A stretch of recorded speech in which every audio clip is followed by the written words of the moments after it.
6, 7, 8, 9, 10, 11, 12, 13.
1, 2, high, high.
Call to order, call to order, call to order.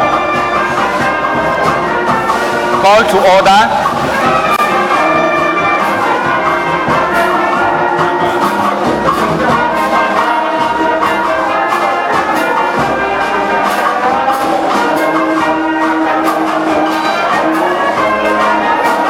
Call to order, please. Call to order. Honorable members, invited guests, distinguished invited resource persons and experts. The program will soon be on the way. May I invite you all to take your seats at this very moment. Please make sure you free the walkways and minimize walking about, because the president will soon be here and the program will commence immediately. Thank you very much.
Chama.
Please, may I invite the journalists to ensure that they are properly where they are supposed to be. Please go up to the gallery. Please, photographers, cameramen, thank you. Your Excellency, before I invite the leader of the Ghanaian delegation to make his welcome remarks, may I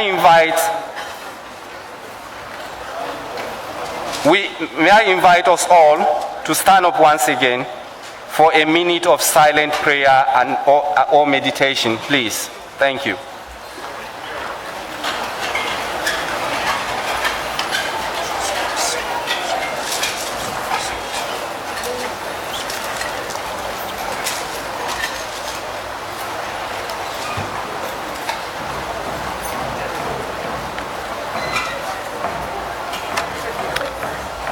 Thank you, Your Excellency.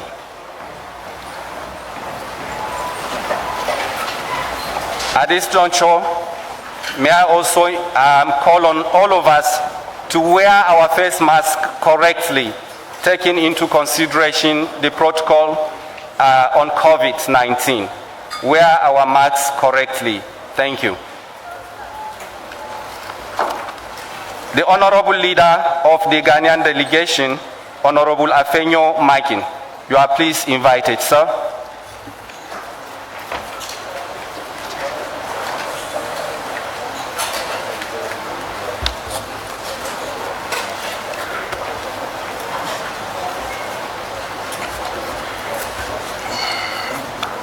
Your Excellency Nana Addo Dankwa Akufo-Addo, President of the Republic of Ghana and Chairman of Authority of Heads of State and Government of Ecowas, Honorable Dr. Sidi Mohamed Tunis, Right Honorable Speaker of Ecowas Parliament, Honorable Joe Osei-Wusu, First Deputy Speaker of Parliament of Ghana, Honorable Shirley Ayokobotwe, Minister of Foreign Affairs of the Republic of Ghana and Chairperson of Ecowas Council of Ministers, representative of the President of Ecowas Commission, colleague members of Ecowas Parliament, Mrs. Jane Mensah, Chairperson, Electoral Commission of Ghana, Nenyi Gati VII, Omar Odefe of Effutu Traditional Area, members of the Diplomatic Corps,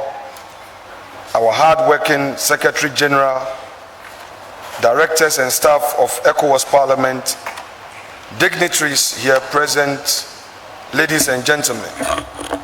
On behalf of the Parliament of Ghana and Ghana's delegation to Ecowas Parliament, I welcome you to the opening ceremony of Ecowas Parliament High-Level Seminar, which is being held under the theme 2 decades of democratic elections in ECOWAS member states, achievements and the way forward to this very industrious and beautiful city, Winneba.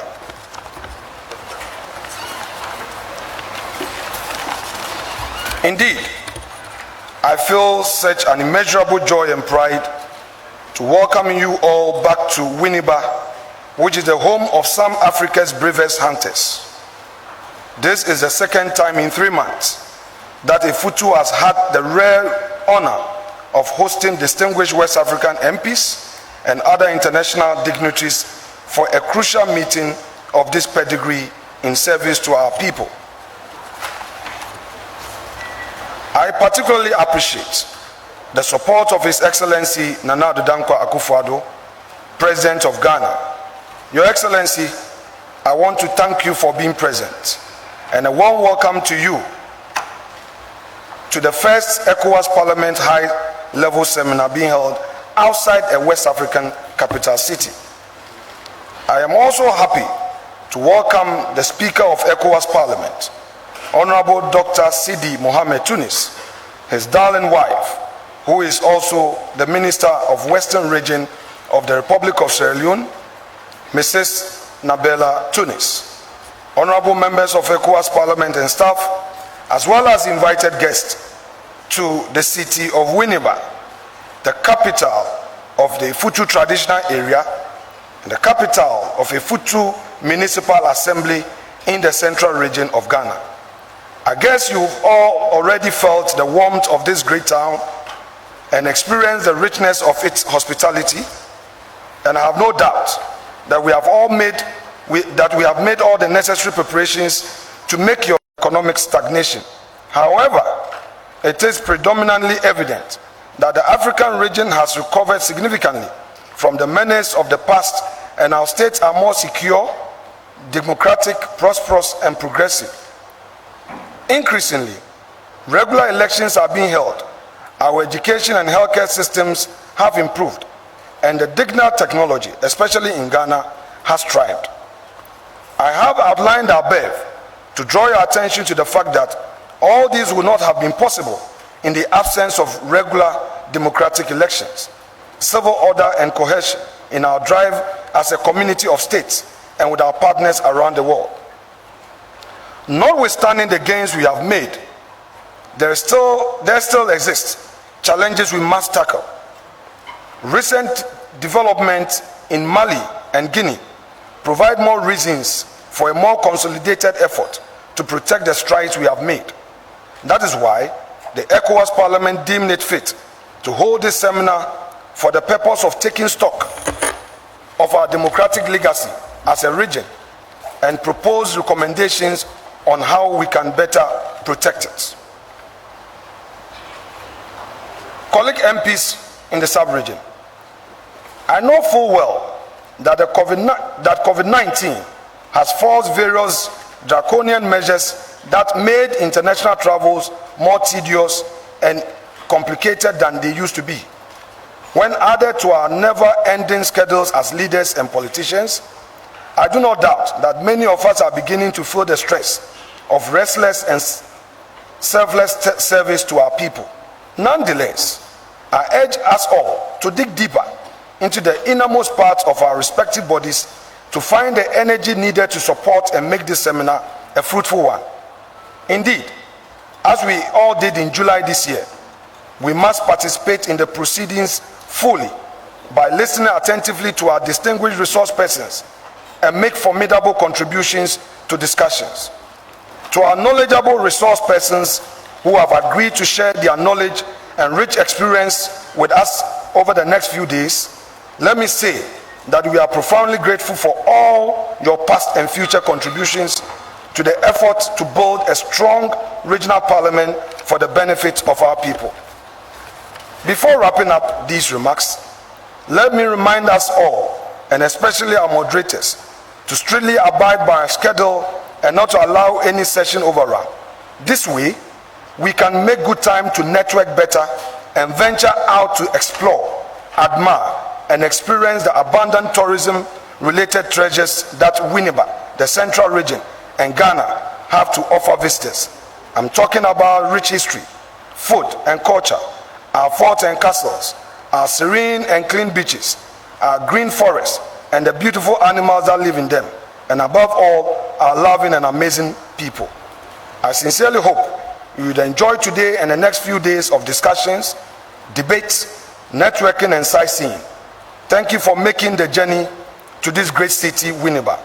God bless Ecowas Parliament. Merci beaucoup. Obrigado. Thank you very much.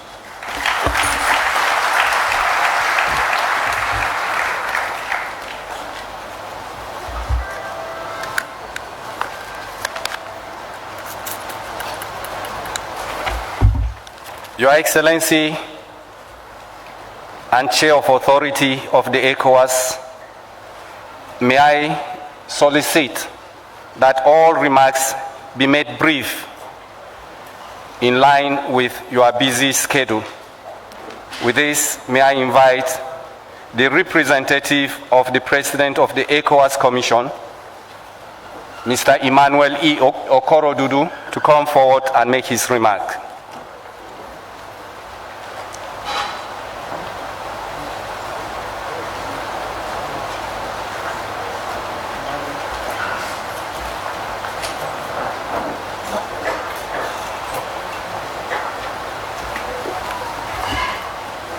Your Excellency, it's an omission. May we invite the Paramount Chief of Effutu traditional area to come forward and make his remark.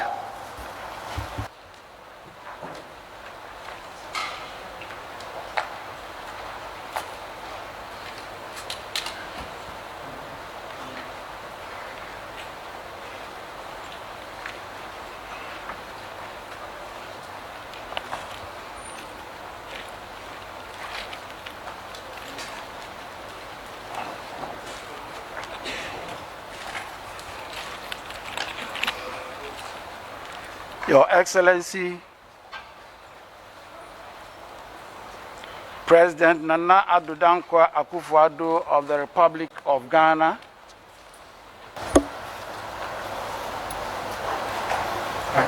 I wish to stand on the protocol already established by my Member of Parliament and leader of the Ghana delegation to the Ecowas Parliament, Honorable Alexander Afenyo-Markin.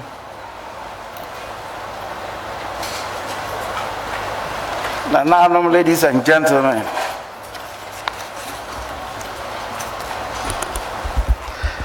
accept the warmest and affectionate greetings from the chiefs and people of the Effutu traditional area.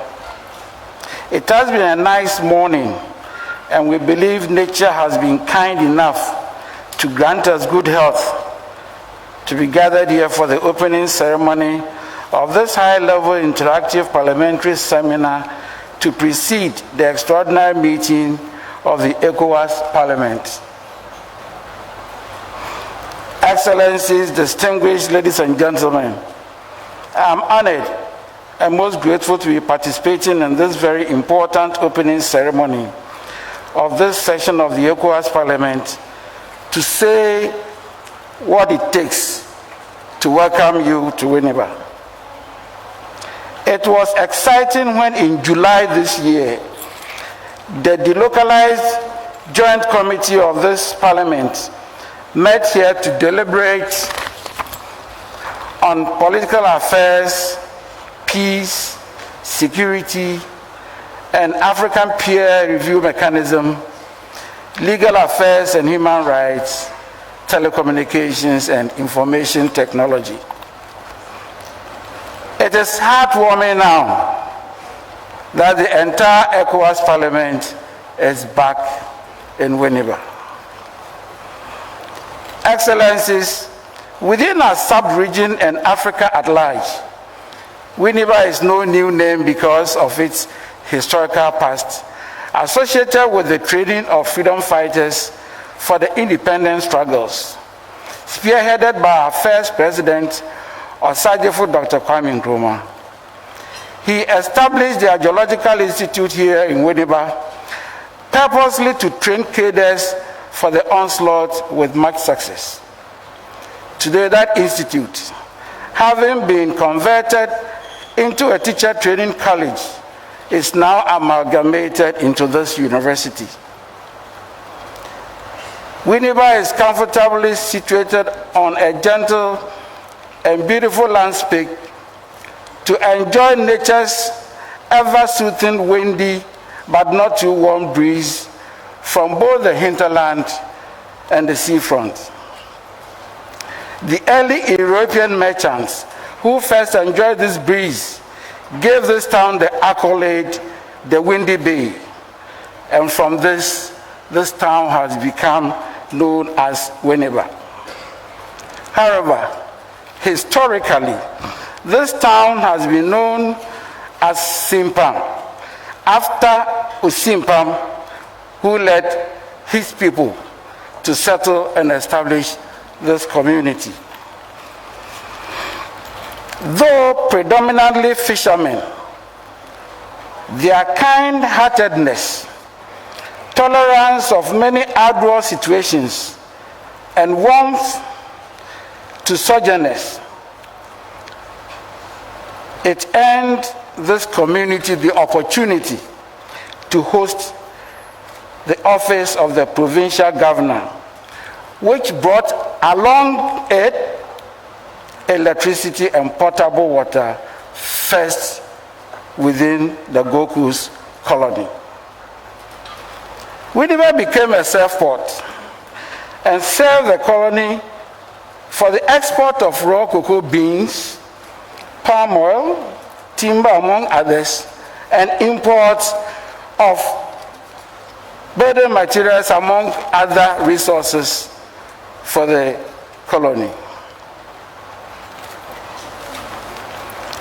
And when the surf port was closed down for a deep sea port, the government of Ghana did not let us alone to suffer as another historical feat. When we met in July, I stated that our forebears were right in mooting for the formation of this economic union for this sub-region. Be it as anticipated, we pray that our honorable members will strive to achieve the objectives of the establishment of Ecowas, to put us united purposefully for improved livelihoods in this sub-region, so that the exploits from this will overflow into other regions of our continent. Distinguished ladies, embracing democracy, we are faced with challenges that come with maintaining it as a culture, especially issues of tenure, so as to enjoy its full benefits. Knowing the caliber of honorable members representing our various countries, there is no doubt that this parliament will work assiduously to fashion out the best procedures akin to our traditions to move us forward in the quest for peaceful electoral processes across our sub-region. We can only build on peace, and so peace we yearn to attain for our people in this sub-region.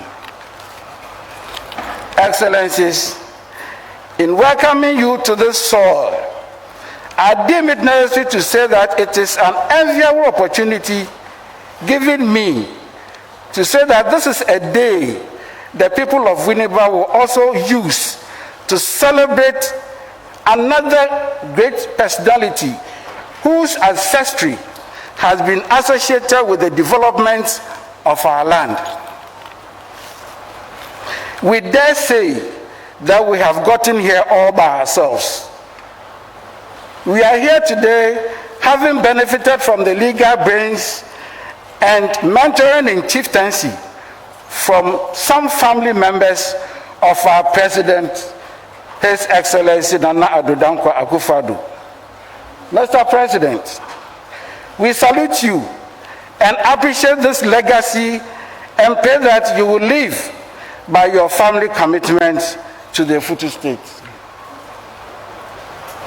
I will also not forget our hard-working, selfless, compassionate, and adorable Member of Parliament, Honorable Alexander Kwabena Afenya-Markin, who incidentally leads Ghana's delegation to the Ecowas Parliament for his enormous efforts in beautifying and getting this town in shape to receive you.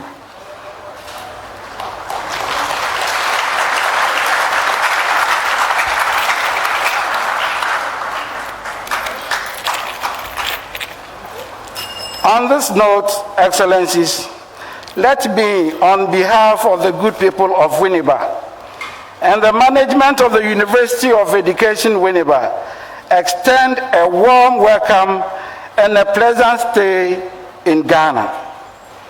My sincere thanks to our government and the Ecowas Parliament for the decision to come back to Winneba for this event after the first meeting in July.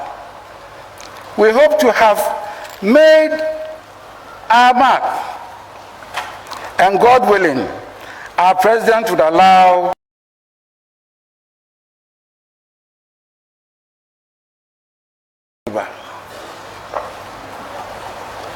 It is our sincerest hope that each one of the delegates would enjoy the serene atmosphere to impact on the quality of deliberations.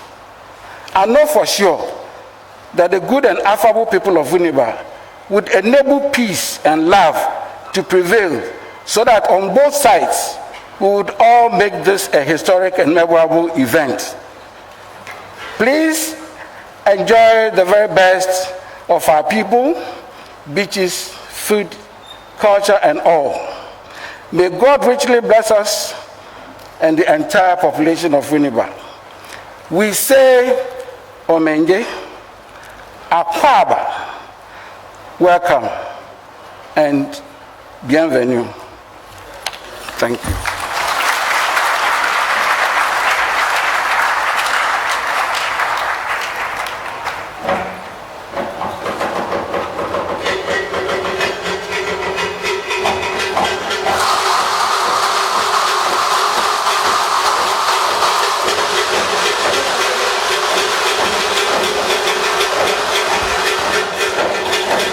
Thank you.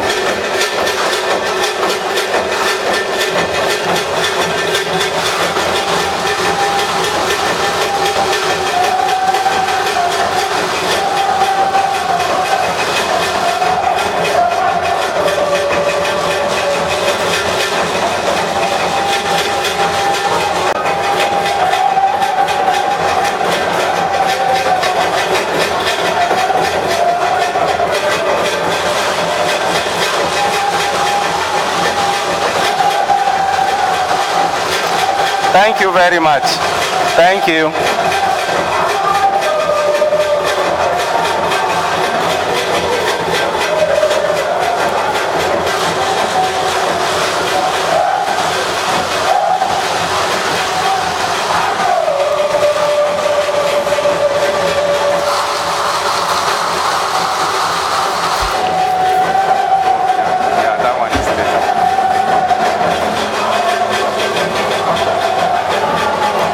Thank you very much. May I invite at this juncture the representative of the Ecowas Commission, President of the Ecowas Commission, to come forward and make his remark.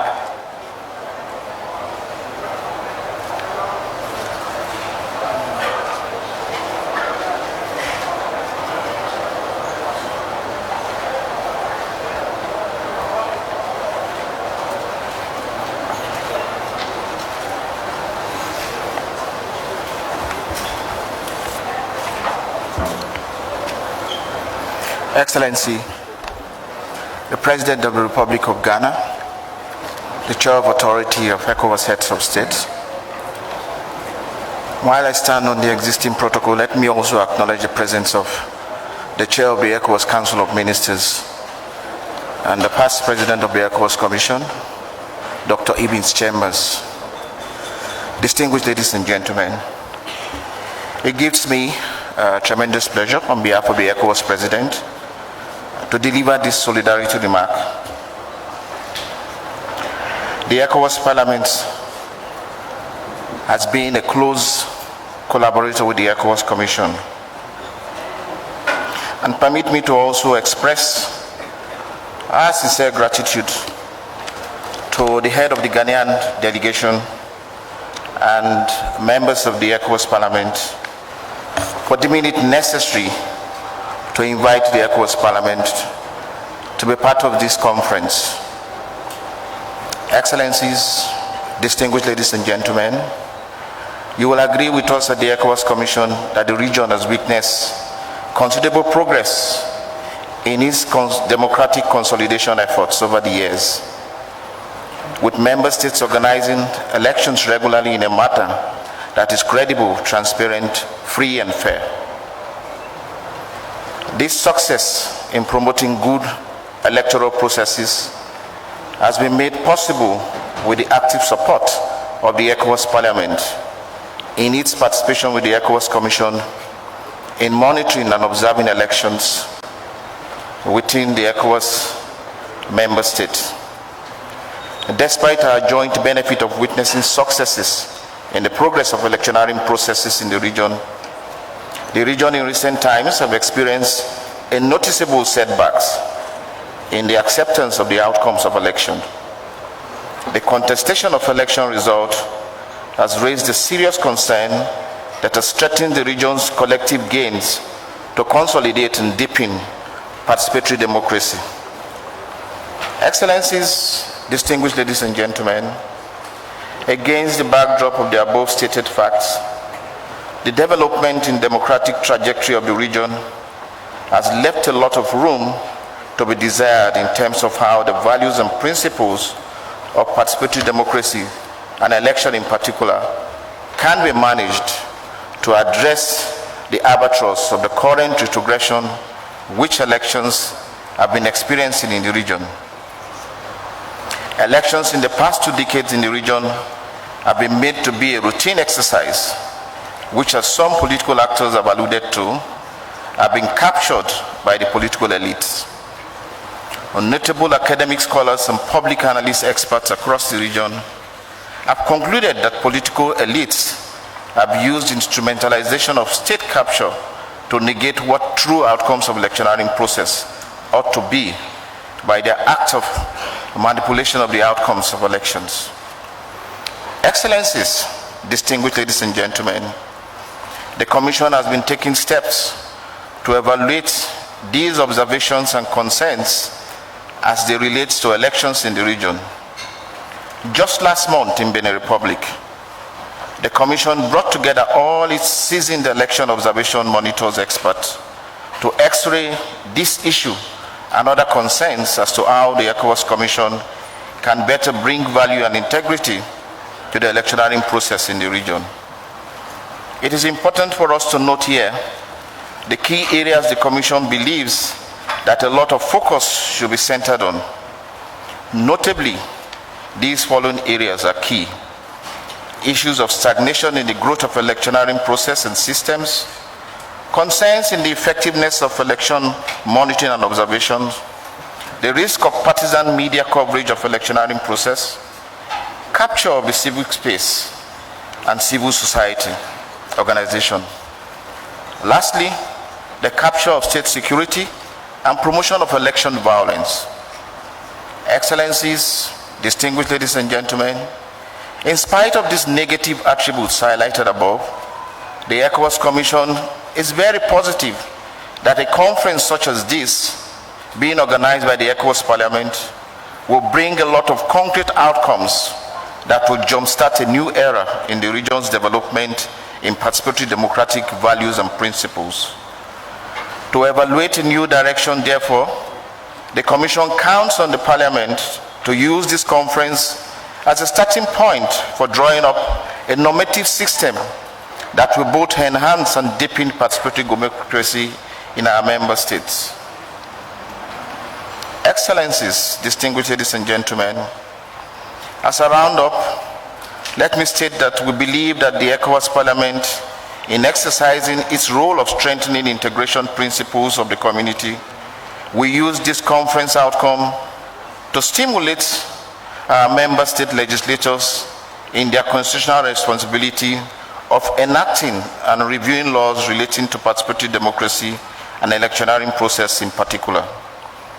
To attain this point or goal, we wish to encourage the Parliament to use its delocalized meetings to engage national parliaments on the need to focus and address their minds on the salient outcome which we expect will come out of this conference.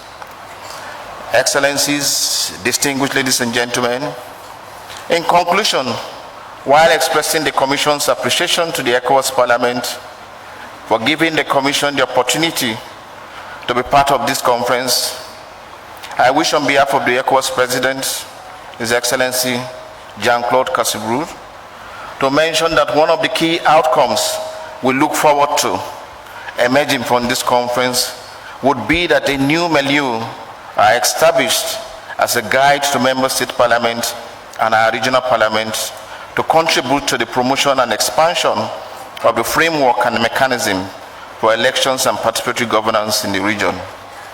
On this final note, I want to express our sincere gratitude to to the Speaker of the Ecowas Parliament for organizing this conference and for deeming it necessary to invite the Commission. I want to sincerely thank also His Excellency, our Chair of Authority, President Nana Akufo-Addo, and also Our Excellency, the Foreign Minister of Ghana and Chair of Council of the Ecowas Commission, and the Ghanaian people for deeming it kind enough to host this conference. Distinguished ladies and gentlemen, I thank you for your kind attention. Thank you.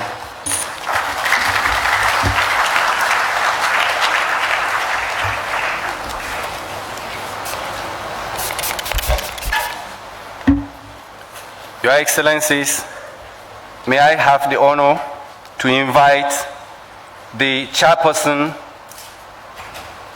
Electoral Commission, Republic of Ghana, Jane Adukwe Mensah, to present her remark.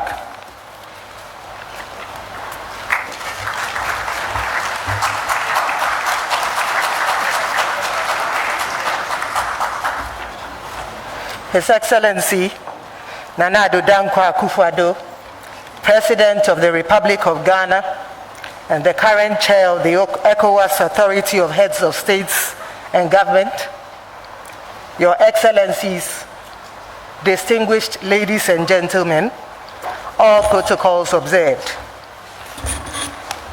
I thank the good Lord for making it possible to be here today.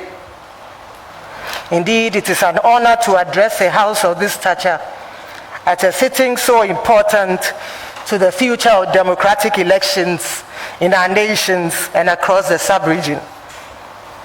I also express my gratitude to the organizers of this seminar, the ECOWAS Parliament, for enabling us to convene as neighbors and compatriots to share the achievements and challenges we have encountered in our stewardship of the high office of leadership to which we have been called. I join in wishing you a warm welcome to Ghana. I trust your stay here will be pleasant and fruitful. Distinguished ladies and gentlemen, it is a well-known fact that elections are one of the most significant building blocks of a democracy. Elections help preserve the sanctity of a democracy. And through elections, a people exercise their sovereign will to choose their own leaders. Indeed, through our electoral processes and laws, nations unite under the common purpose of protecting that sovereign will. And yet, elections and the processes that precede them sometimes prove divisive and destabilizing and threaten the very cohesion they are designed to provide. Sadly, the past few decades have seemed to provide the world with a narrative that has spoken more of the threat than the beauty of elections on our continent. Mr. President, distinguished ladies and gentlemen, our convening in this seminar confirms that the story of elections in our sub-region is still being written today, and that the author's pen rests firmly in the palm of our own hands. All of us gathered here have a key role in determining whether going into the next 2 decades, ours will be a story of a rising Africa, an inspiration and a repository of best practices for the lasting benefit of generations yet unborn, or whether it will be another sad African tale of a lost legacy and a broken promise to a generation that looks to us with hope. Mr. President, distinguished ladies and gentlemen, to the glory of God, I'm pleased to say that Ghana held an election in December 2020 that proved that the story of elections in our sub-region can indeed be an inspiration, that our story as West African states can be one that brings hope to our youth and light to the coming generations, and that we can provide best practices that the most advanced democracies of the world can learn from. Yes, we can. I humbly refer to Ghana's 2020 elections as historic for the transparency, the credibility, the cost effectiveness, the high turnout, and the peaceful conduct that characterized it. So orderly, so methodical, so calm were the polls on the 7th of December 2020 that BBC could find no other way to describe our elections than boring. We refer to them as historic also because all our electoral processes and the election itself were conducted in the height of the COVID-19 pandemic without the spread of the virus. Distinguished ladies and gentlemen, I'm aware that I'm supposed to be giving a goodwill message, but please permit me to highlight a few of the successes of Ghana's 2020 election. We proved that elections in our sub-region can be run efficiently in spite of the odds and challenges. Indeed, the global COVID-19 pandemic caused a major disruption to our election timetable as a result of the uncertainty and the fact that the suppliers of our electoral materials were unable to meet our procurement schedule owing to the global lockdown. As a result, it was only 6 months to our elections that we were able to commence our electoral processes. And yet, ladies and gentlemen, within that short space of time, we completed every electoral process, including introducing and deploying a new biometric voter management system comprising hardware and software, and preparing a new biometric register.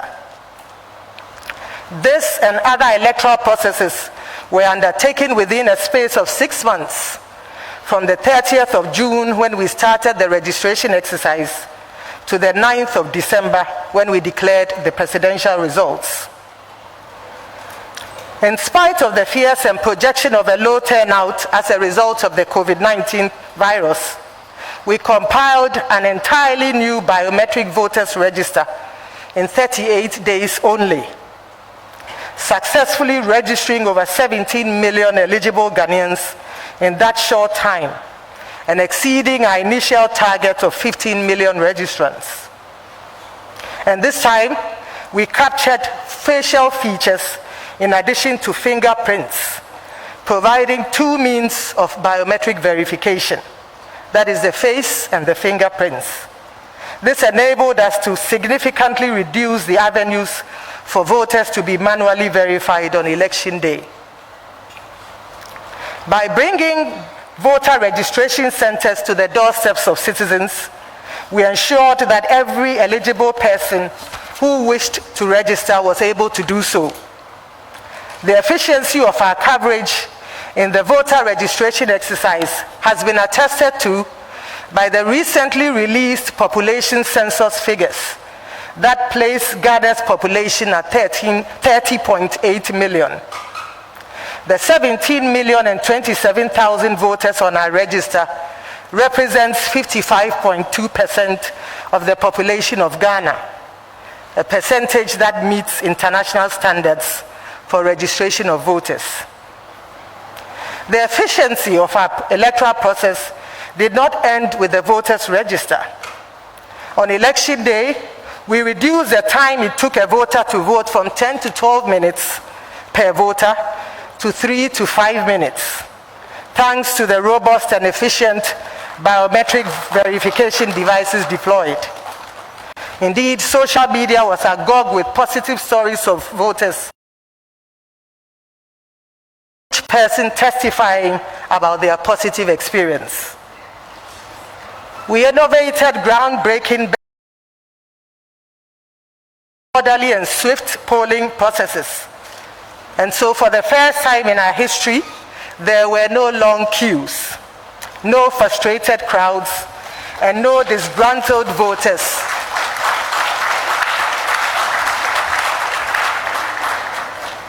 And no disgruntled voters on voting day.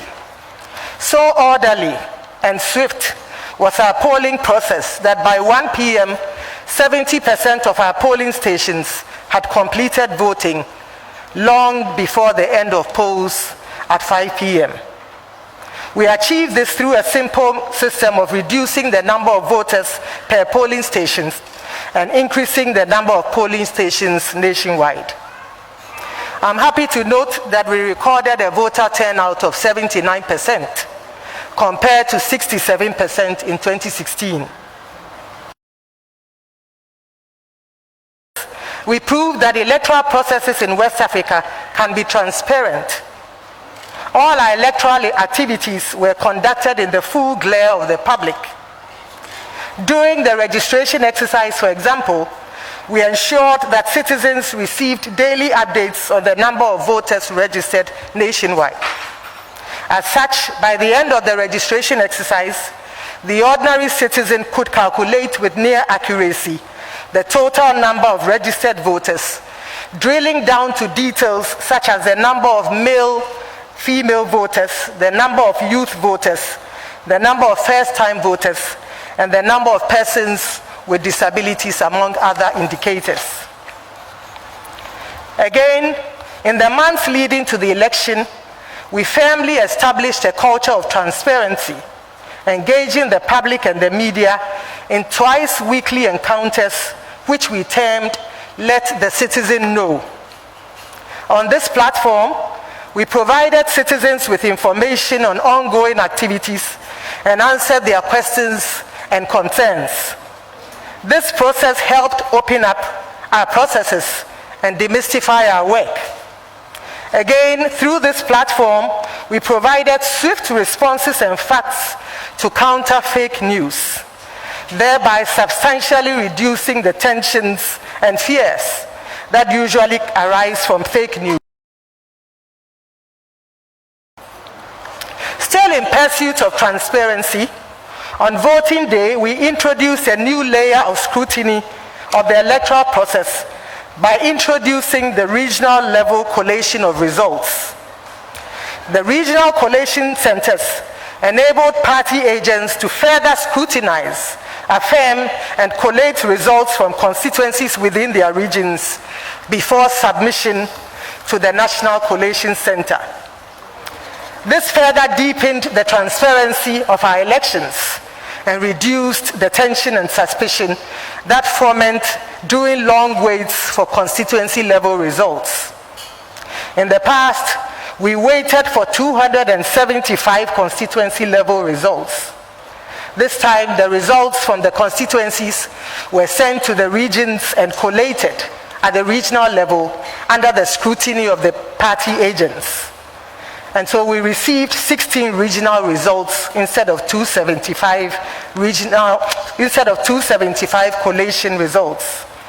This innovation introduced efficiency in the collation of results and enabled us to declare the results in a record 48 hours.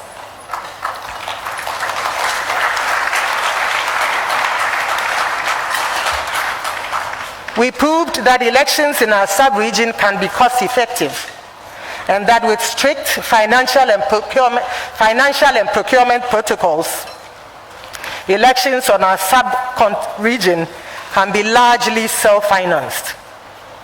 Mr. President, Your Excellencies, for the first time in our history, we executed the entire electoral process without donor assistance.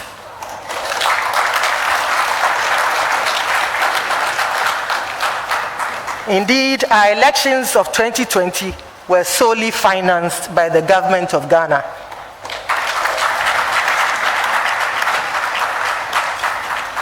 I'm happy to note that we reduced the cost of our election by 41% compared to 2016.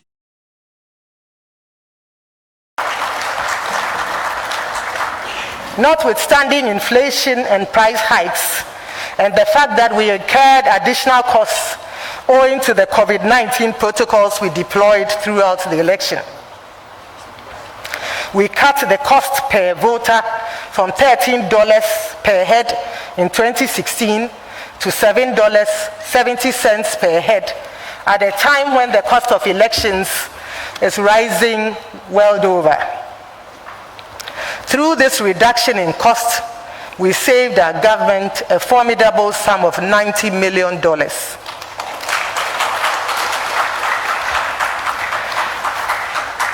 Needless to say, these were no easy feats. It took the Herculean effort of our entire team and the helping hand of the Almighty God to establish these achievements. We met with many challenges, but we surmounted most of them. And those we could not overcome, we learned from. Sadly, 7 lives were lost.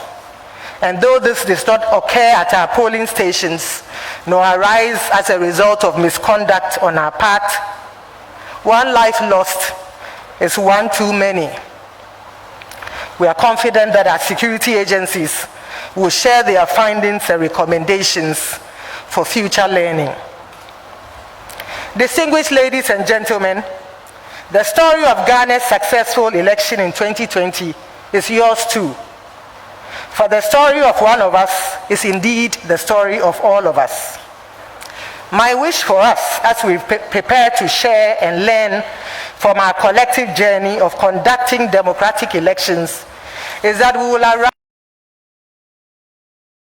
at the successes we have chalked, the lessons that have met us, and the challenges that have met us, and the lessons we have learned, all culminate in a new determination, a new institutional strength, and a new story of elections on the West African continent. And may God Almighty be our helper. Thank you.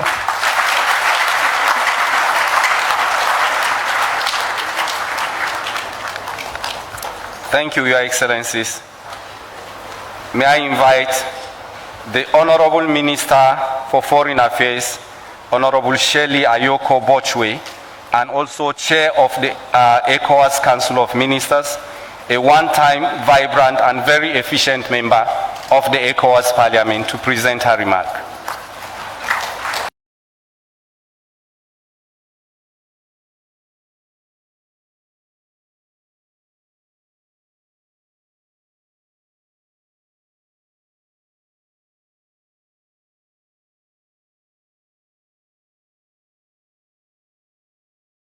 Ecowas Authority of Heads of State and Government. Honorable Joe Osei Owusu, First Deputy Speaker of Ghana's Parliament. The representative of the Ecowas Commission. Right Honorable Mohamed Tunis, Speaker of the Ecowas Parliament. Honorable members of the Ecowas Parliament and Parliament of the Republic of Ghana. Your Excellency Dr. Mohamed Ibn Chambers, former UN Special Representative of the Secretary General for West Africa and head of the UN Office for West Africa and the Sahel. Your Excellencies, members of the Diplomatic Corps, Electoral Commission of Ghana, the Paramount Chief of Effutu Traditional Area and Nananum, Honorable Central Regional Minister, Metropolitan, Municipal and District Chief Executives, distinguished resource persons, Regional Police Commander, distinguished guests, ladies and gentlemen. It is with great honor and pleasure that I once again welcome you all to Winneba, Central Region of Ghana, and to this high-level parliamentary seminar by the 5th Legislative Assembly of ECOWAS under the theme 2 decades of democratic elections in ECOWAS member states, achievements, challenges, and prospects. Indeed, both the theme and timing of this seminar could not have come at a critical moment than now, when the region is confronted with and working assiduously to find permanent and lasting solutions to the recent challenges to democracy, peace, and stability. The theme is therefore reminiscent of the constant democratic challenges faced by our region in the 60s and 90s, which necessitated a return to democratic and constitutional governance, beginning in the early 90s and extending to the threshold of the year 2000. This development led to the adoption in 2001 of the ECOWAS Supplementary Protocol on Democracy and Good Governance, aimed at strengthening and consolidating governance in the region. The 2001 Supplementary Protocol on Democracy and Good Governance, after 2 decades of its existence, and the recent challenges to the body polity in the republics of Mali and Guinea, calls for an urgent need on democracy and good governance to make it fit for purpose. In light of the above, may I use this opportunity to invite honorable members and representatives of Ecowas citizens present here today to take this opportunity to critically examine, deliberate, and come out with proposals that would contribute towards the revision of the Supplementary Protocol on Democracy and Good Governance to reflect as well as meet the realities of today. Whilst wishing honorable members of the Ecowas Parliament and all stakeholders fruitful deliberations, I'd like to conclude by once again warmly welcoming distinguished guests to Winneba. Long live Ecowas Parliament, long live Ecowas. Thank you, merci beaucoup, mucho obrigado.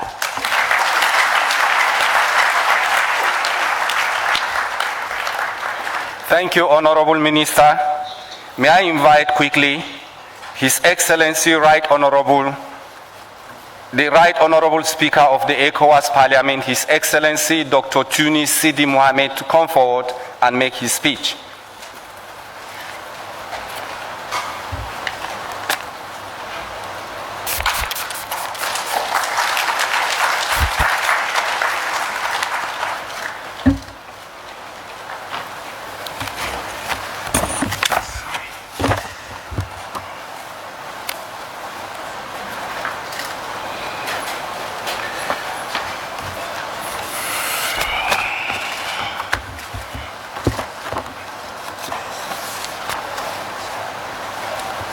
Your Excellency Nana Addo Dankwa Akufo-Addo, President of the Republic of Ghana and Chairman of Authority of Heads of State and Government of ECOWAS, the Right Honorable First Deputy Speaker of the Parliament of Ghana, Honorable Shirley Ayoko Bochwe, Minister of Foreign Affairs of the Republic of Ghana and Chairperson of ECOWAS Council of Ministers, representative of the President of ECOWAS Commission, the Right Honorable Deputy Speakers of ECOWAS Parliament, Honorable Members of ECOWAS Parliament, Honorable Members of the Ghanaian Parliament, Honorable Mrs. Nabila Tunis, Minister of Western Region, Republic of Sierra Leone, the Honorable Regional Minister of Central Region of the Republic of Ghana, Honorable Jean Menza, Chairperson, Electoral Commission, Republic of Ghana, Dr. Mohamed Ibn Chambers, former Special Representative of the UN Secretary General and Head of UN Office for West Africa and Sahel, Honorable Nini Bati, the 7th Paramount Chief of the Effutu traditional area, and other traditional leaders, members of the diplomatic corps, Honorable Secretary General, directors and staff of the ECOWAS Parliament, other dignitaries, our experts, civil society organizations, the press, ladies and gentlemen. I am delighted to welcome you to this occasion, which marks the opening of the ceremony of ECOWAS Parliament's high-level seminar with the theme 2 decades of democratic elections in ECOWAS member states, achievements, challenges, and the way forward. I want to express my deepest appreciation to His Excellency Nana Addo Dankwa Akufo-Addo, President of the Republic of Ghana and current Chair of the Authority of Heads of State, a distinguished and illustrious son of Africa, for gracefully opening the doors of the Republic to us. Through dedicated and exemplary distinction and quality performance, His Excellency has brought great pride both to himself, his country, Ghana, and the African continent. We are proud of him and his achievement as a statesman, a leader, and a democrat. Since assuming his role as chair of the authority, His Excellency has diligently supported the works of the Parliament and has exercised excellent leadership in handling the affairs of the region. This is in spite of the fact that he inherited a region plagued by the COVID-19 pandemic, terrorism and extremism, as well as monumental economic challenges. Yet, working with the authority and Ecowas institutions, he has made significant achievements in strengthening democratic institutions, tackling the pandemic, and providing genuine and incredible leadership. History will be kind to you, Mr. President. And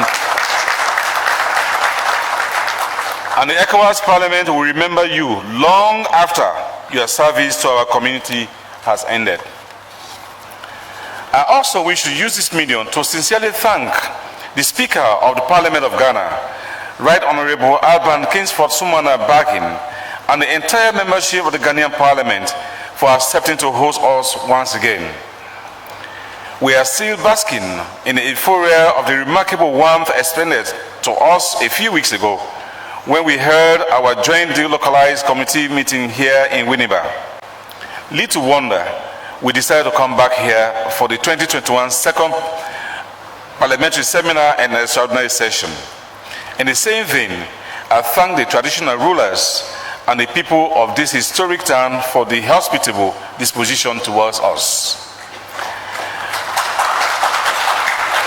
I am also very gratified over the level of support we have received from the Ecowas Commission, and in particular, the overwhelming commitment shown by its president, His Excellency Dr. Jean-Claude Cassibro, which ultimately led to the success of this seminar. Dr. Bro has been a very trusted ally in our push for a more integrated ECOWAS Parliament and was inadequate to define how much we cherish his service to the community and his dedication to its successes. We salute you and your lieutenants at the Commission, Mr. President, whilst availing Parliament's commitment to greater collaboration between our institutions.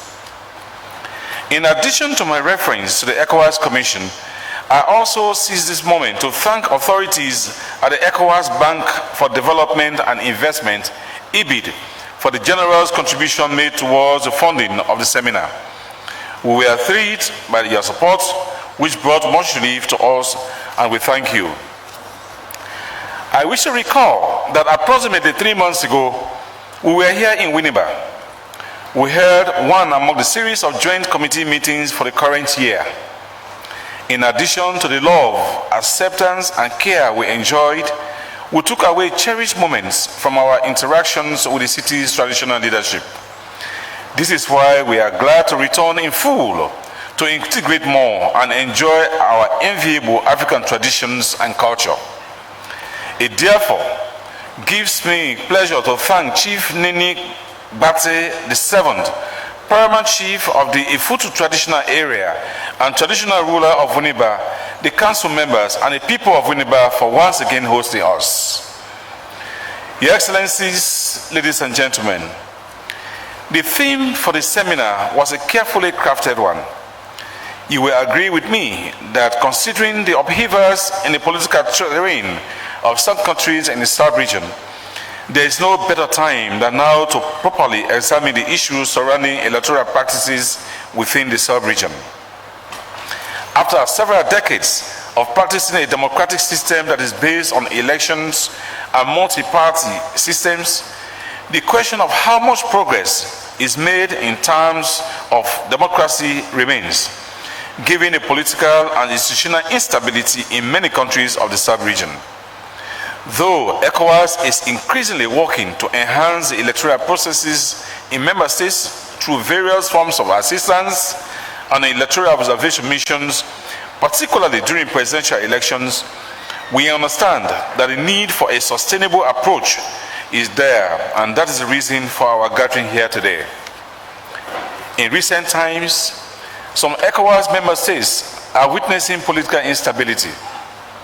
Available evidence shows such political upheavals are linked to the electoral processes that precede the casting of ballots, from the establishment of the electoral register to the validation of candidatures and the organization of ballot materials, then to the declaration of results.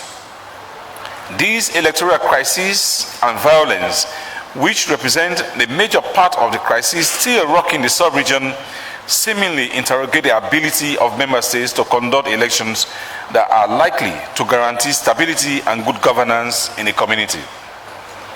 This hypothesis underscores the need to carry out an objective assessment of the electoral systems in the member states in order to identify challenges and put forward proposals for possible solutions to the various shortcomings observed in the organization of elections, as well as the effective management of electoral victories during the post-election era.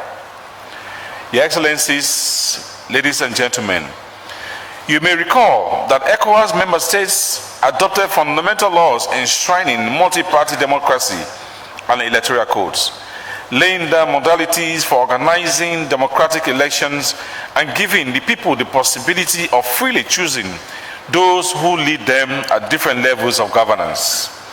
However, recent developments in the region question the commitment of stakeholders to these laws and protocols. At the moment, we are also looking closely, monitoring the developments in Mali, and continue to admonish political actors to stick to the ECOWAS-approved roadmap for the restoration of democratic rule. We are also of the conviction that in addition to the investments we have made in securing a transition to democratic order in Mali, more needs to be done to ensure that the people of Mali come out of the political crisis that looms.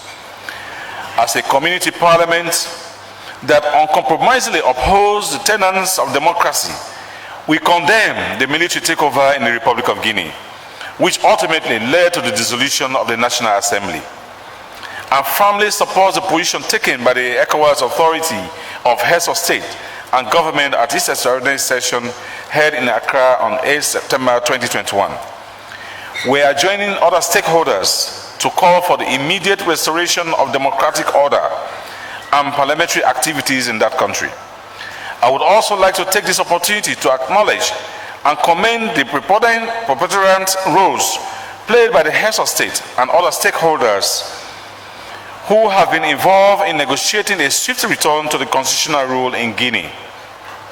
I particularly commend His Excellency President Julius Maada Bio, President of the Republic of Sierra Leone, for his 11th October walking visit to the Republic of Guinea to hold discussions with the military leadership on the restoration of constitutional order in the Republic and the ECOWAS Democratic Transition Roadmap.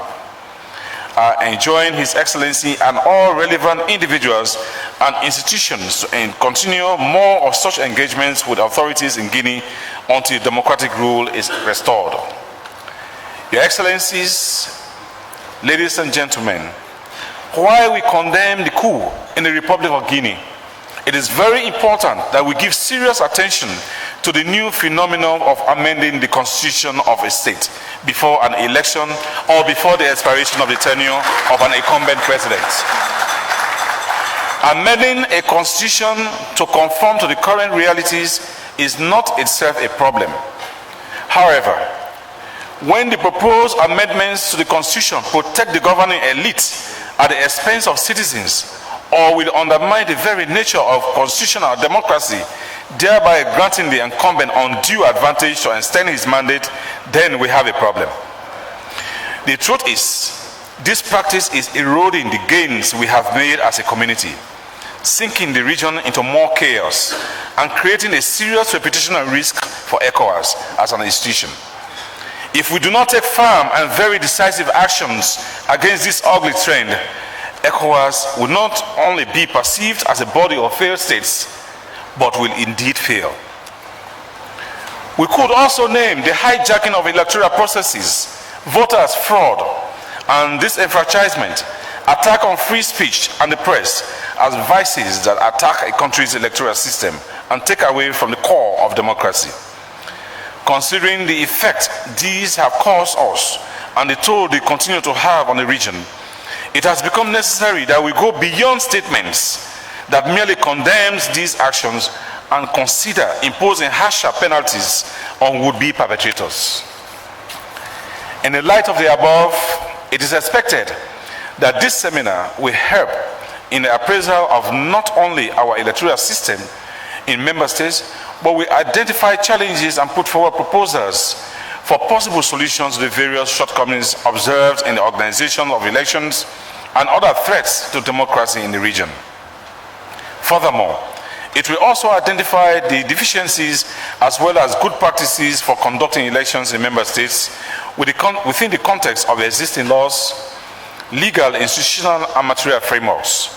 This will be pivotal in the drafting of recommendations for new frameworks and mechanisms to improve existing legal, institutional, and material frameworks for conducting elections in member states.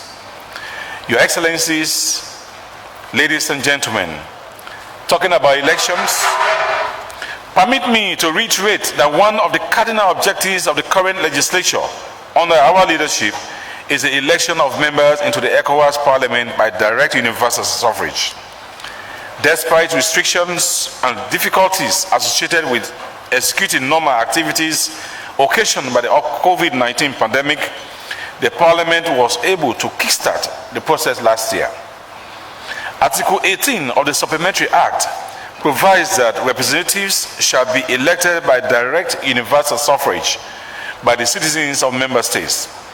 It also provides a transitional period at which time the national assemblies of member states or their equivalent institutions or organs shall elect such representatives. It is worth noting that in 2024, when the life of the current legislature would be ending, that will be 2 decades of transitioning of this particular parliament to its full democratic competencies. The question we ask ourselves is, when will this transition end?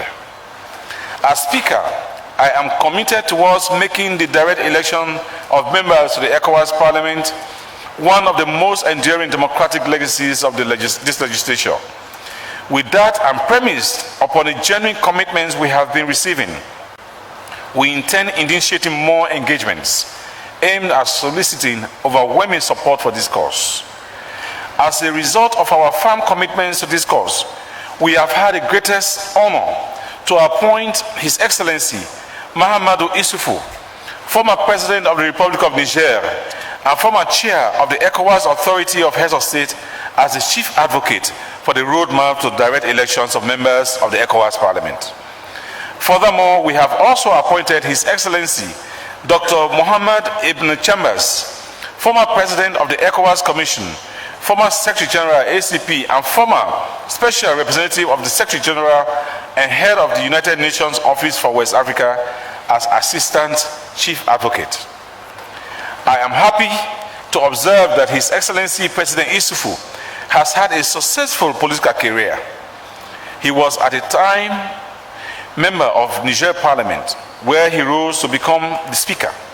That was in addition to heading several standing and ad hoc committees. He was also highly engaged in parliamentary diplomacy and headed the Niger delegation to the ACP-EU Joint Parliamentary Assembly. On his part, His Excellency Dr. Ibn Chambers was also a member of the Ghana Parliament, where he rose to become the first Deputy Speaker. His efforts led to the establishment of the Ghana Parliamentary Service Board, aimed at strengthening career path for parliamentary staff. He equally initiated and supervised the restructuring of ECOWAS institutions, including the ECOWAS Parliament, in 2006. I took time to recall the parliamentary credentials of the two advocates as a way of showing their vast knowledge of the workings of the parliament. We believe these two distinguished sons of West Africa, owing to their illustrious democratic credentials, will help promote our objective. In furtherance thereto, I have the most distinguished honor to request Your Excellency President Nana Addo Dankwa Akufo-Addo kindly accepts to serve as the champion for the attainment of the direct elections of members of ECOWAS Parliament.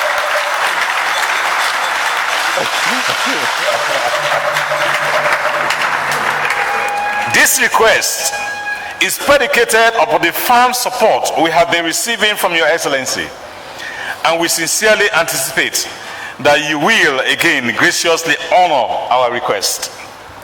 We are convinced that we are on the right track. We also believe that the advocacy coming from His Excellency Isufu Mahamadou and His Excellency Dr. Ibn Chambers, combined with Your Excellency as a champion, our objective is as good as achieved.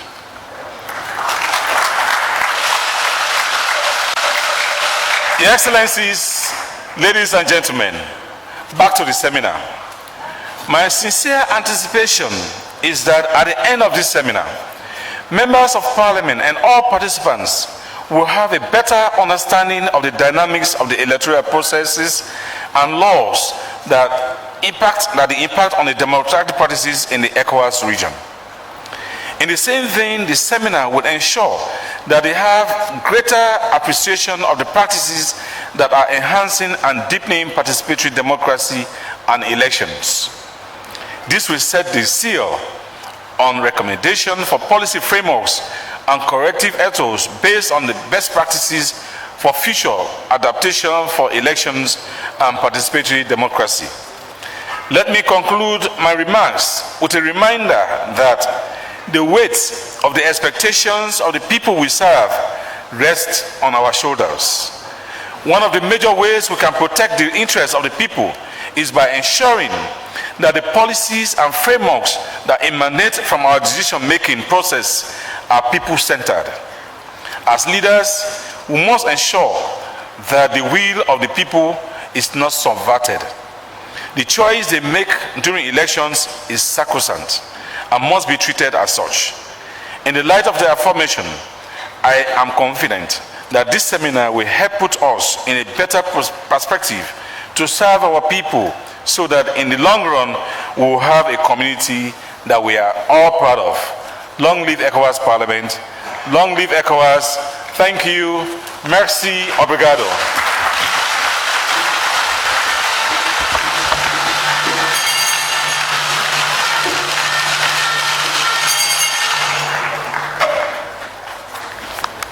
Thank you, Your Excellency. Your Excellencies, may I invite Honorable Joseph Osei Owosu, the abled representative of the Right Honorable Speaker of the Parliament of Ghana. He is the first Deputy Speaker. You are welcome.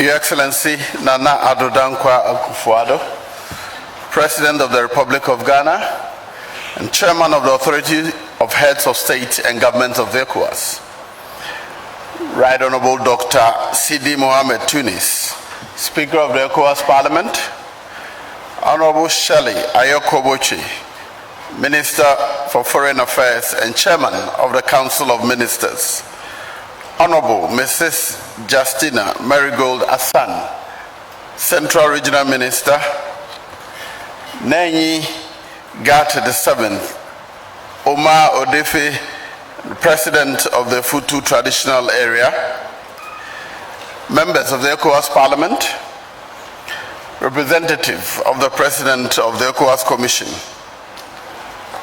Chairperson of the Electoral Commission of Ghana, Mrs. Adokwe Mensa,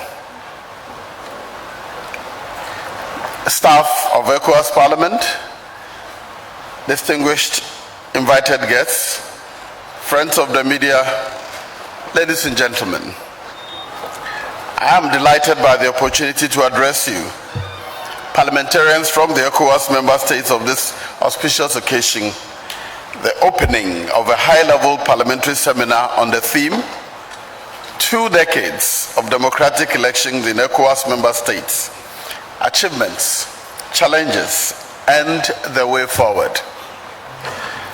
Mr. Speaker, I On behalf of the leadership and members of Parliament of Ghana, let me use this opportunity to welcome you all, distinguished honorable members, to the city of Winneba. For those of you who are in Winneba for the first time, Winneba is well noted for its fishing activities, agricultural activities, tourism, as well as bathing beaches. I'm hopeful that you will take some time to explore this great region in the true spirit of integration and get to appreciate the richness of its culture. Let me also thank the Speaker of the Ecowas Parliament, Right Honorable Dr. Sidi Mohamed Tunis, for the vibrancy and tenacity he has brought to the 5th legislature of the Community Parliament. Premised upon the legacies of his forebears, Dr. Tunis has, among others, brought more visibility to the work of Ecowas Parliament, as is evident by our being here today. Your Excellency, honorable parliamentarians, distinguished ladies and gentlemen, there is no gainsaying that elections constitute an important element in the liberal democracy and a viable means of ensuring the orderly process of leadership succession and change where necessary, and an instrument of political authority and legitimization. However, both the structure and process of elections in some parts of the region remain largely perverted. This seminar provides us with a platform to discuss and possibly arrive at some concrete solutions to the pivotal issues confronting elections and democracies in general across the region. I am informed that this seminar was initiated based on the progress the ECOWAS region has made in its political and democratic endeavors over 2 decades. To promote democratic systems in member states, ECOWAS adopted a declaration of political principles on 6 July 1991, enshrining the commitment of the heads of states and government to promote political pluralism, representative institutions, as well as free and fair democratic participation of citizens in building their respective societies. Yet, despite this ambitious declaration, we know that some elections in the sub-region have generated a worrying degree of violence and uncertainty. The political tensions observed during the pre-electoral period in some countries, often accompanied by acts of violence, has affected the stability and security of countries concerned and the entire sub-region. Hate speeches, insightful language, and unfounded allegations of fraud have been defining what should be proud moments in the democratic legacies of the states. Even though elections are not inherently a source of violence, they can exacerbate political, ethnic, regional, and religious tensions and spill over into violence, especially if they are not conducted within acceptable and transparent institutional frameworks. The failure of elections or their absence largely defines the predominance of political dictatorships and personalized rule in Africa. Thus, the political legitimacy conferred by the holding of peaceful, transparent, and credible elections in most countries in West Africa and the Sahel is indispensable for ensuring the optimal functioning of the state and meeting development and security challenges. In spite of the crucial role of elections in engendering political legitimacy in regimes and leadership, it is worth mentioning that democratic aspirations of African people is not only confined to the arena of political democracy, but as elections and granting of civil and political rights, but also involve the demand for economic empowerment, better living standards, and adequate social welfare. Indeed, for the majority of the people in Africa, democracy is meaningful only when it delivers socio-economic goods. In other words, political democracy must be linked to socio-economic development. Predicated upon the aforementioned, I'm happy to note that the ECOWAS Parliament has initiated the process of appraising the electoral systems in member states to identify the challenges and put forward proposals for possible solutions to the various shortcomings observed in the organizations of elections. This forum also awakens our sensitivities on the pivotal role parliamentarians can play in supporting successful electoral processes. At the regional level, Ecowas increasingly supports electoral processes by providing electoral observers to monitor and assist election management bodies, as well as devising frameworks for the peaceful conduct of elections. However, we believe that more needs to be done to strengthen these efforts at every level. Your Excellency, honorable parliamentarians, distinguished ladies and gentlemen, let me urge you all to take advantage of the seminar, especially the presentations and discussions that may ensue. Derive forward-thinking actions that will eventually set the platform upon which we can expand to Africa as a continent. This is not just crucial to deepening our democracy, but also sets the basis for a more peaceful and prosperous West African region. Once again, I wish you fruitful deliberations and a wonderful stay in Winneba. Thank you. Merci. Obrigado.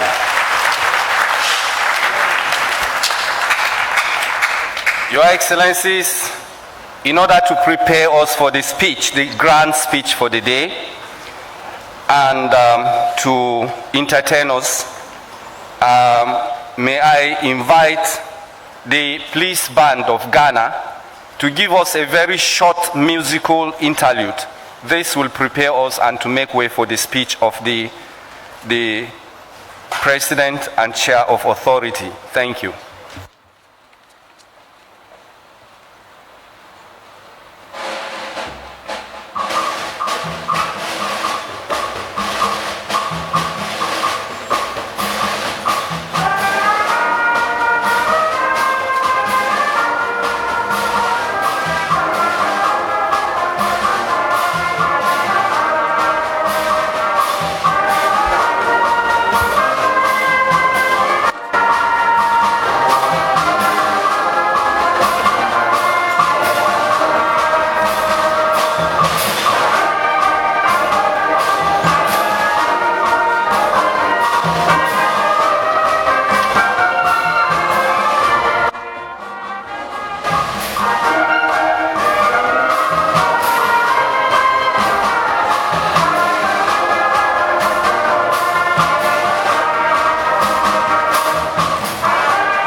Before I invite His Excellency, may I invite the OMPE group to sing just one wonderful song for the President.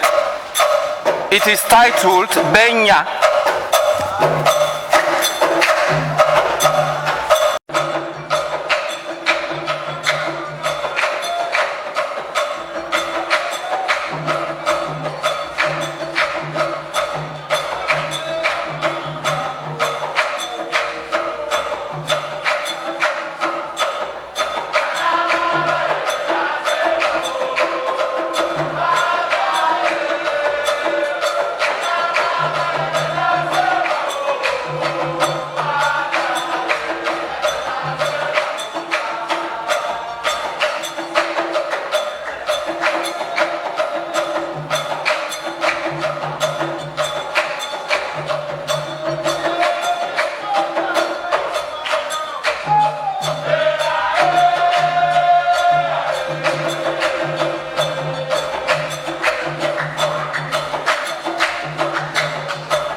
Thank you.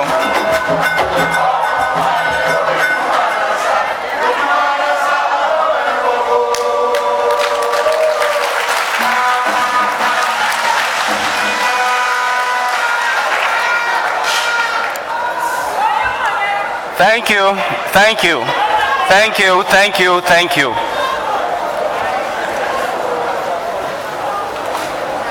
May I have the honor at this time once again to invite His Excellency Nana Addo Dankwa Akufo-Addo, President of the Republic of Ghana and current Chair of the Ecowas Authority of Heads of States and Government.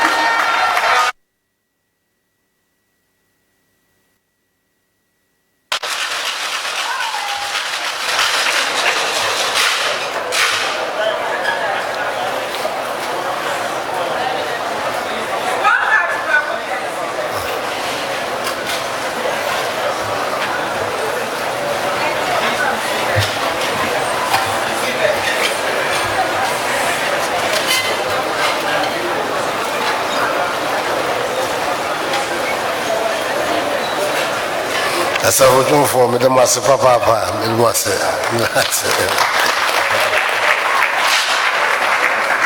Ene afenyo marking ne ra kwa resistance na the unyina ase papa. First Deputy Speaker of Ghana's Parliament, Speaker of the Ecowas Parliament, representative of the President of the Ecowas Commission, the first President of the Ecowas Commission,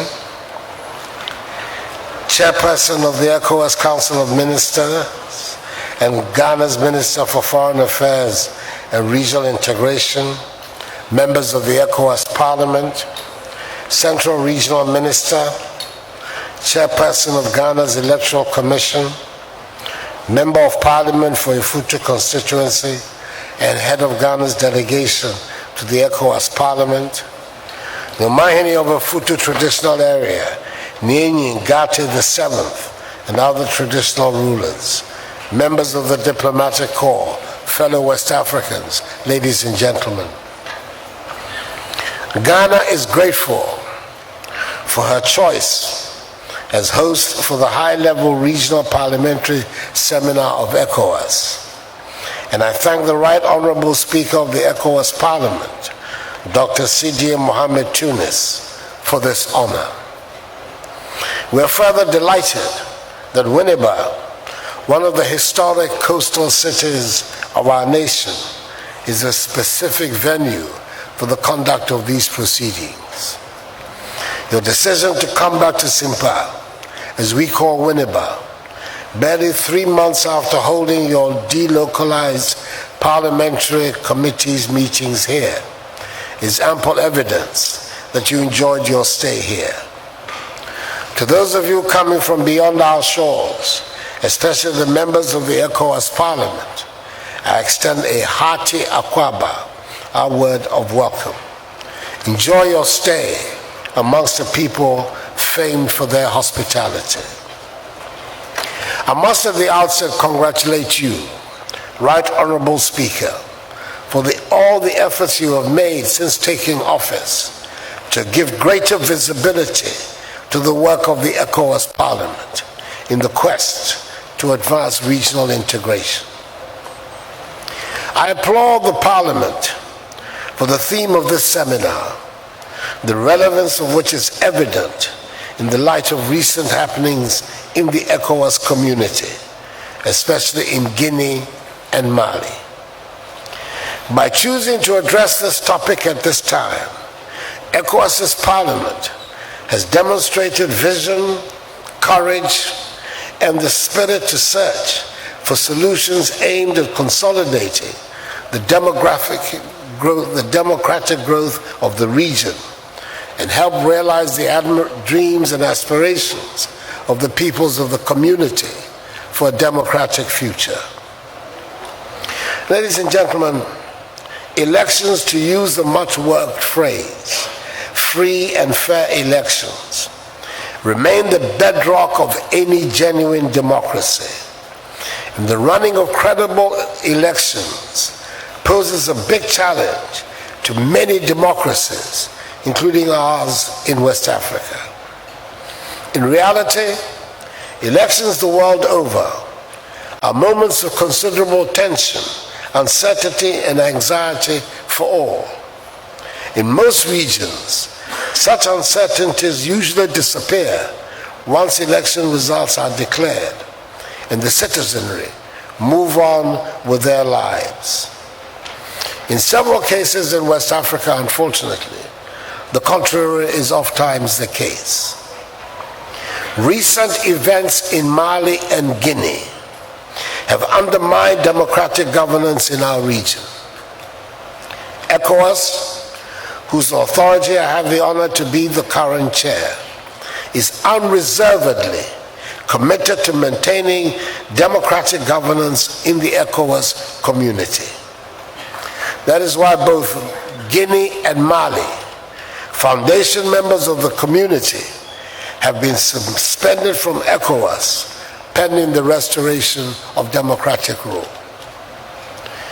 These happenings in the region require that you, distinguished parliamentarians, take a critical look at the effectiveness of our electoral systems and processes to provide free and fair elections and guarantee accountable governance. I believe we all have a common understanding that democracy is a universal value which is based essentially on two cardinal principles. Firstly, the direct participation of the people in the election of leaders. And secondly, the maintenance and operation of electoral systems that capture the genuine will of the people. These are two closely related, interknitted principles. With reference to the first principle, the authority of any elected public officer is vested in the people, and this can only be legitimately exercised through free, fair, and credible elections.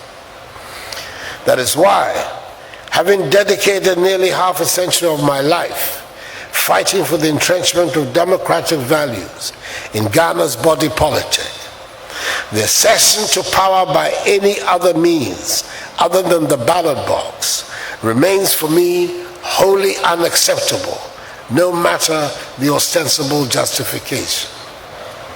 This viewpoint is strongly affirmed by the Ecowas Supplementary Protocol on Democracy and Good Governance, which we are all duty-bound to protect. The protocol, quite rightly, frowns on shortcuts to power other than through the ballot box. Those who claim to have solutions to the myriads of problems confronting our countries should convince the population to give them the chance through the ballot box to put their solutions to work.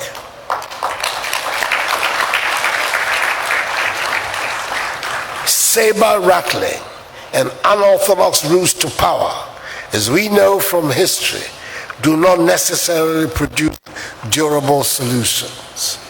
The solutions of democracies are far more enduring. On principle number 2, it is important to state that the strength of any democracy is very much determined by the credibility of its electoral systems and respect for the will of the people. We cannot overlook the fact that instability has followed disputed elections in many parts of our continent. All stakeholders in the electoral process must work to ensure that there are no lingering questions about the legitimacy of an election.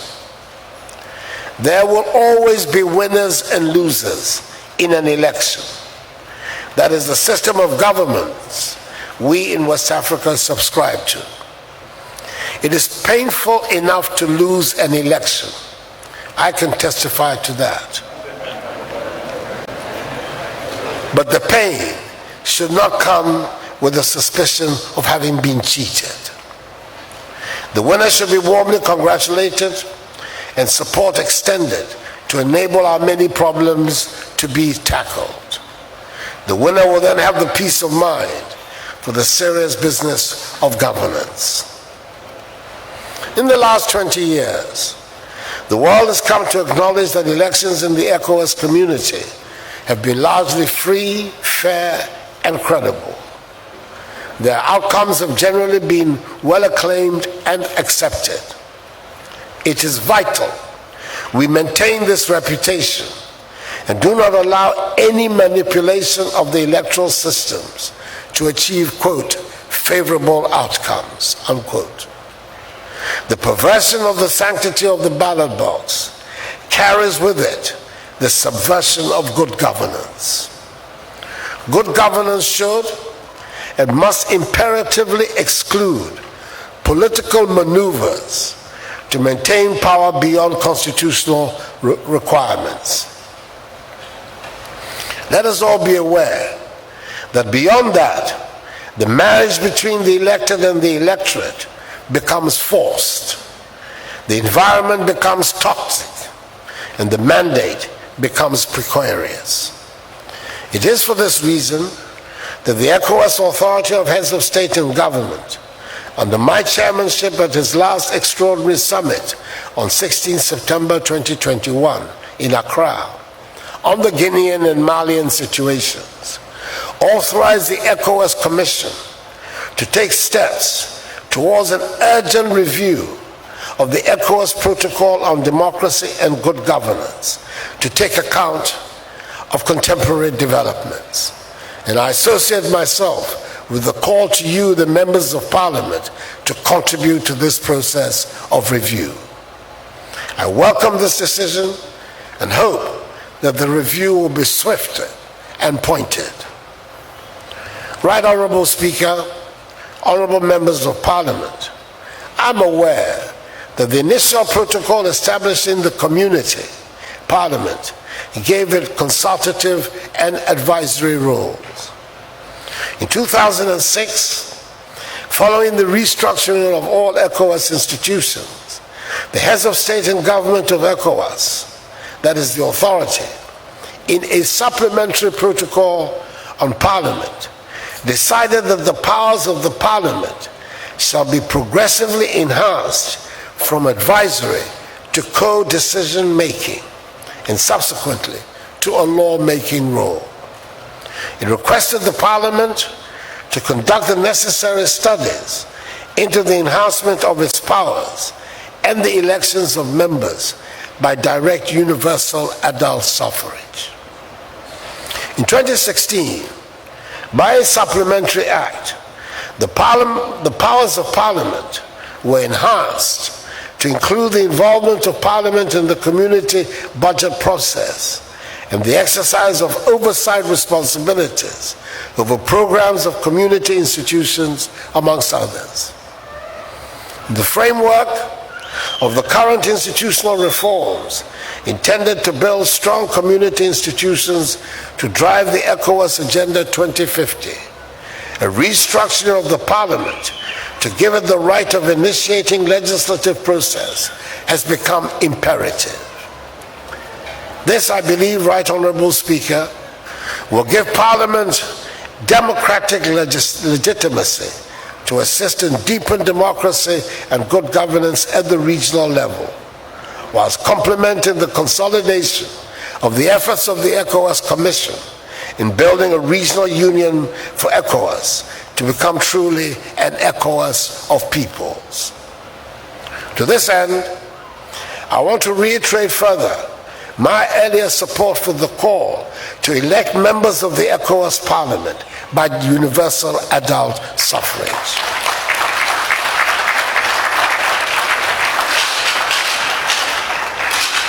Achieving that feat will mark an important milestone in the quest for full democracy in the region. It will also enable Parliament function with the needed autonomy, stability, and predictability. It will afford ECOWAS the opportunity to harmonize past and present community legislations in a fast-changing era of globalization and digitization of technology and telecommunications, and create a proper synergy between the Parliament, the Commission, and other community institutions. I accept with humility the exalted role of champion of the process that the Right Honourable Speaker of the ECOWAS Parliament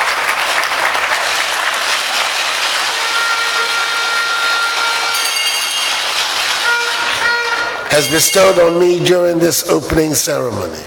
It is unexpected, unattended, but I'll do my best. Right Honourable Speaker, coming back to the subject matter of the seminar, let me extend greetings and encouragement to the various experts and panelists present today. By bringing your different skills and expertise together, a critique of the effective implementation of our electoral systems and processes should assist member states to improve upon their processes of organizing elections and the participation of citizens in governance. I remain a firm adherent of the proposition made by the great British Second World War leader, Winston Spencer Churchill, that, and I quote, "Democracy is the worst form of government except for all the others," unquote. We in Ghana should know, for we have tried virtually all the others. In concluding, I'm indeed pleased to reaffirm before you my unshakable belief in the principles of democratic accountability, which constitute the basis of good governance in our member states. Certainly, we note with sadness that the crises linked to the electoral processes on our continent tend to obscure the efforts made at various levels of the electoral process.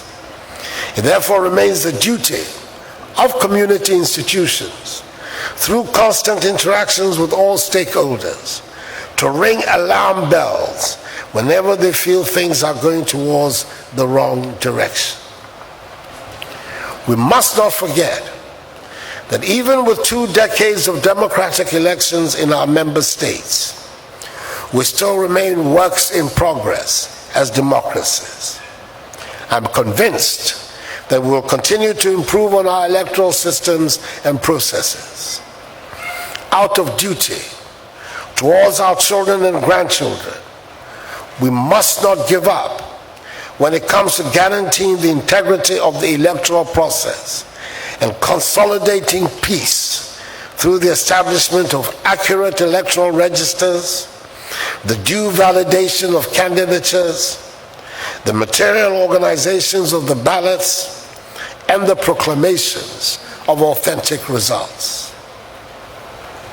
En conclusion, je suis en effet heureux de réaffirmer devant vous ma foi inébranlable dans les principes de responsabilité démocratique qui constituent la base de la bonne gouvernance dans nos États membres. Certes, nous constatons avec tristesse que les crises liées aux processus électoraux sur notre continent tendent à occulter les efforts déployés à différents niveaux du processus électoral.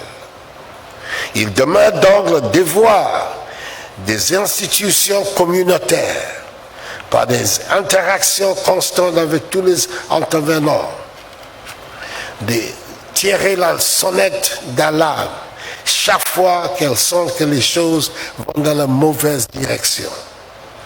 Nous ne devons pas oublier que même avec 2 décennies d'électorat démocratique dans nos États membres, nous restons toujours en chantier en tant que démocratie. Je suis convaincu que nous continuerons à améliorer nos systèmes et processus électoraux. Par devoir envers nos enfants et petits-enfants, nous ne devons pas baisser les bras lorsqu'il s'agit de garantir l'intégrité du processus électoral et de consolider la paix par l'établissement des listes électorales exactes, la validation idoine des candidatures, l'organisation matérielle des scrutins et les proclamations des résultats authentiques. I therefore hope that the work of this seminar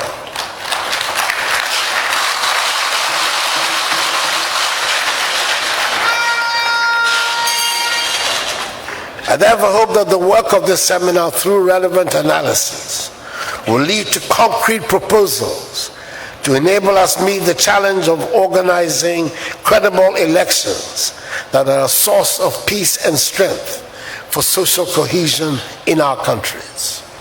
May your work be crowned with success.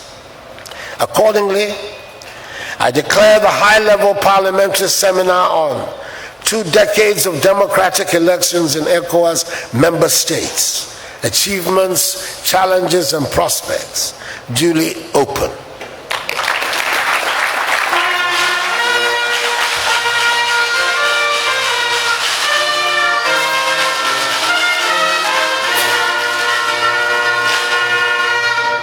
Long live the ECOWAS Parliament. Long live ECOWAS. Long live regional integration. Muito obrigado. Merci beaucoup. Thank you very much.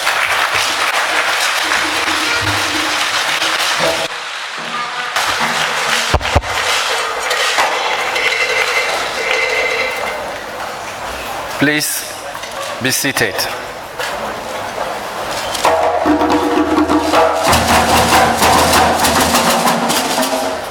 Thank you, Your Excellency. We will finally round up this very session by inviting the Paramount Chief of Effutu traditional area, who is going to make some royal pronouncements. First, on the right honorable Speaker of the ECOWAS Parliament, and secondly, on Mr. President and Chair of Authority. Owome, owome, hey, owome, hey, owome, owasabrekwe, ekwazi bazo, ame, ama, hey, ama, sobeyo, sonkayo, ama ojimo.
Ecowas.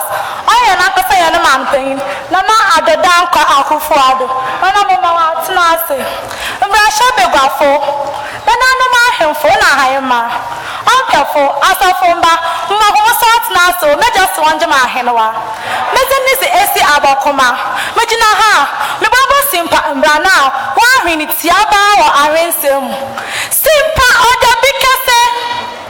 Subra bra oborsa koya santa bai e gentleman payna was the sapana chiro wonso enye kan ma watso aba ohia wan o mana ahemfo ekwenyin na abrempon koto sinyimzi wa orabe free no mpoano tempia namfa ma awusa madamenti abrafo no what nizin there windy bay one son require sebo na data wasro mesi one son require sebo na data wasro simpa na nanuma wona john menaba chedon iyo Effutu simpa simpa odebikasa honorable do the do no grower honorable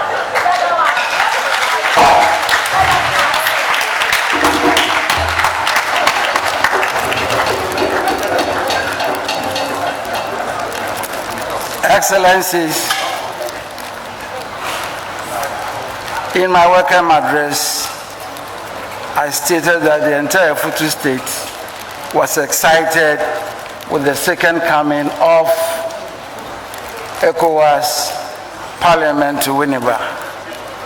Today, it's a privilege to us, and we deem it fit to give this honor. The deer hunters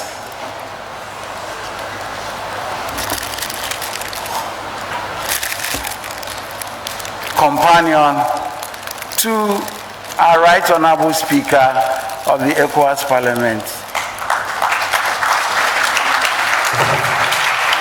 and our president Nana Addo Akufo-Addo. Thank you.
Thank you.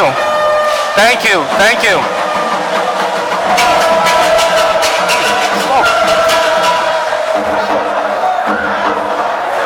Thank you, Your Excellencies. We have come to the end of this very event, and we wish to thank everyone for having been so patient with us. His Excellency and the High Table to withdraw to the holding room while the members of the Ecowas Parliament will take their turn and follow through this very site and just go out and wait for the photo session. We'll play the anthem before we depart, please. Thank you. Please stand.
Please, let's remain standing while the High Table moves out. Let's remain standing, please. Members of the Parliament are to move out through the other door and wait for the photo session. Members of the Ecowas Parliament to move out through the other door for the photo session.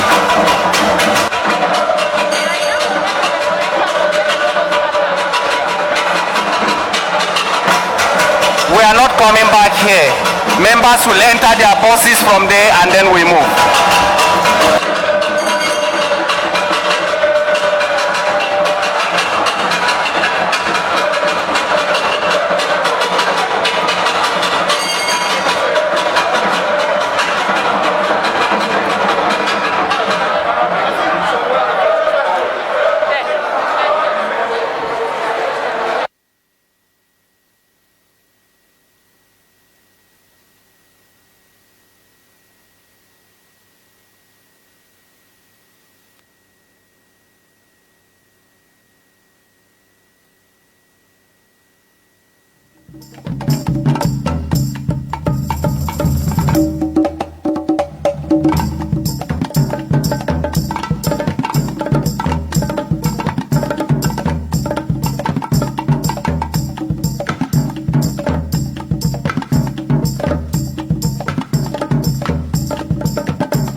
you.